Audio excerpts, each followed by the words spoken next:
আজমাইন। আপনারা নিশ্চয়ই অবগত আছেন বাংলাদেশের উপর দিয়ে ভয়াবহ বন্যার আবহ যাচ্ছে।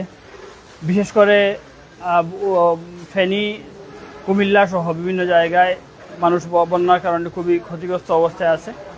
আপনারা জেনে খুশি হবেন যে আলহামদুলিল্লাহ আমরা লতিফি হ্যান্ডসের টিম, তালামিজি ইসলামিয়া এবং লতিফি হ্যান্ডসের টিম এই মুহূর্তে কুমিল্লায় অবস্থান করছে এবং ইনশাআল্লাহ কালকে থেকে আমরা ত্রাণ কার্যক্রম শুরু করব এবং বিভিন্ন জায়গায় আমাদের কর্মীরা মানুষকে উদ্ধার তৎপরতা চালিয়ে যাচ্ছে এবং খাদ্য সামগ্রী বিতরণ করছে। এর অংশ হিসেবে আমরা আগামীকালও ইনশাআল্লাহ মৌলভীবাজারে, আপনারা জানেন যে মৌলভীবাজারে বন্যা ক্ষতিগ্রস্ত হয়েছে মানুষ, আমরা সামান্য কিছু খাদ্য সামগ্রী নিয়ে মৌলভীবাজারে যাব এবং এর পাশাপাশি কুমিল্লা এবং ফেনীতে আমাদের টিম কাজ করছে এবং ইনশাআল্লাহ আমরা আরও বড় পরিসরে কুমিল্লা এবং ফেনীতে যাওয়ার চেষ্টা করব।